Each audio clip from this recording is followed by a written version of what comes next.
Hello bachcho, let's read the question. Both spores and seeds go through the process of germination to produce new individuals. How do they differ from each other? Question में बोला गया है कि दोनों के दोनों, अगर हम बात करें स्पोर्स की या सीड की, ये दोनों के दोनों किस प्रोसेस में जाते हैं? जर्मिनेशन की प्रोसेस में जाते हैं और दोनों प्रोड्यूस करते हैं नए इंडिविजुअल्स को। तो सवाल ये है कि इन दोनों में फिर डिफरेंस क्या है? अगर दोनों के दोनों जर्मिनेट करके न्यू इंडिविजुअल बनाते हैं तो इनमें डिफरेंस आखिर क्या है? So what is the key concept of this question? यहाँ पे हम दो चीजों के बारे में समझने वाले हैं। तो यहाँ पे हमारा की कंसेप्ट है एक तो स्पोर्स कि स्पोर्स क्या होता है हम देखेंगे इस क्वेश्चन में, और हम देखेंगे सीड मतलब बीज, ये दोनों क्या होते हैं। इनमें हमें डिफरेंस बताना है कि what is the basic difference between them. तो पहले हम बात करते हैं, अगर स्पोर्स को हम देखें, स्पोर्स, तो जो स्पोर्स होते हैं एक तो ये यूनिसेल्युलर होते हैं, ये एक सेल से मिलकर बने होते हैं। यूनि मतलब वन और सेलुलर मतलब सेल, तो ये यूनिसेल्युलर होते हैं। और अगर हम इनकी कॉम्प्लेक्सिटी की बात करें, इनकी कम कॉम्प्लेक्सिटी होती है, दे हैव लेसर कॉम्प्लेक्सिटी। अगर हम इनकी कंपैरिजन, इनका कंपैरिजन अगर हम सीड से करते हैं तो इनकी जो कॉम्प्लेक्सिटी है सीड के कंपैरिजन में लेसर होती है, और जो सीड की कॉम्प्लेक्सिटी है वो ज्यादा होती है सीड्स की। तो बात करते हैं यहाँ पे हम सीड्स के बारे में, बीज के बारे में। तो अगर हम सीड्स को देखेंगे तो सीड्स जो हैं वो यूनिसेल्युलर नहीं होते हैं। Seeds are multi cellular, multi मतलब मोर देन वन और सेल्युलर मतलब cell, so seeds are multi cellular.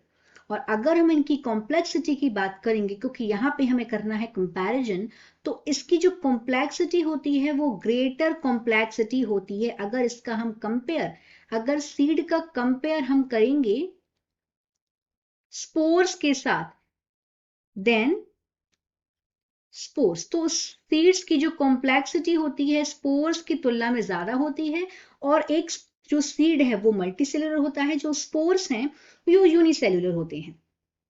तो अगर हम देखें कि जो स्पोर्स हैं वो हिप्लॉइड होते हैं, स्पोर्स जो हैं वो हिप्लॉइड होते हैं। हिप्लॉइड का मतलब क्या होता है? क्रोमोसोम का एक पेयर प्रेजेंट होना, सिर्फ क्रोमोसोम का, मतलब 2n नहीं, ओनली n, पेयर में नहीं प्रेजेंट होता है, तो स्पोर्स हिप्लॉइड होते हैं।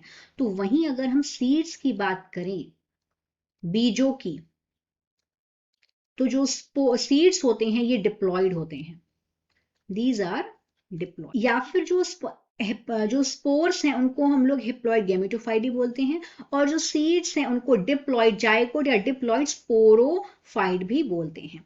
अब हम देखते हैं इनके बीच में थर्ड डिफरेंस क्या है। तो जो स्पोर्स होते हैं, स्पोर्स, इनका अगर हम साइज की बात करें तो ये छोटे होते हैं, स्मॉल इन साइज, तो इनका साइज है वो छोटा होता है। तो वहीं अगर हम देखें सीड की, बीज के साइज को, तो ये बड़े होते हैं, they are bigger in size. बिगर मतलब बड़ा, they are bigger in size. अब हम देखते हैं इनमें नेक्स्ट डिफरेंस। तो जो स्पोर्स होते हैं वो, ये जो स्पोर्स होते हैं ये एसेक्सुअल रिप्रोडक्शन करते हैं। दो टाइप के रिप्रोडक्शन होते हैं, सेक्सुअल रिप्रोडक्शन जहां पे दो पेरेंट होते हैं, और एसेक्सुअल रिप्रोडक्शन जहां पे सिर्फ एक पेरेंट रिप्रोड्यूस करके न्यू इंडिविजुअल बनाता है, सिर्फ एक इंडिविजुअल ही प्रोक्रिएट करता है। तो जो स्पोर्स हैं वो एसेक्सुअल रिप्रोडक्शन करते हैं। तो वहीं अगर हम सीड्स की बात करें तो ये सेक्सुअल रिप्रोडक्शन, सेक्सुअल रिप्रोडक्शन। तो यहाँ पे हमने स्पोर्स और सीड के कुल मिला के कितने डिफरेंस देखे? One difference. यहाँ पे ये यूनिसेलुलर होता है स्पोर, और सीड मल्टीसेलुलर होता है, दिस इज वन डिफरेंस। और फिर हमने इनका देखा कॉम्प्लेक्सिटी की, सीड की, अगर हम स्पोर्स और सीड की कॉम्प्लेक्सिटी का कंपैरिजन करेंगे तो स्पोर्स की कॉम्प्लेक्सिटी कम है, सीड की ज्यादा, जैसे सेकंड डिफरेंस। स्पोर्स हिप्लॉइड होते हैं, सीड्स डिप्लॉइड होते हैं, जैसे थर्ड डिफरेंस। स्पोर्स का साइज छोटा होता है और सीड का साइज बड़ा होता है, ये फोर्थ डिफरेंस है। And the last and fifth difference is जो स्पोर्स हैं वो एसेक्सुअल रिप्रोडक्शन करते हैं, और जो सीड्स हैं वो सेक्सुअल रिप्रोडक्शन करते हैं। I hope you understood it well. All the best and thank you.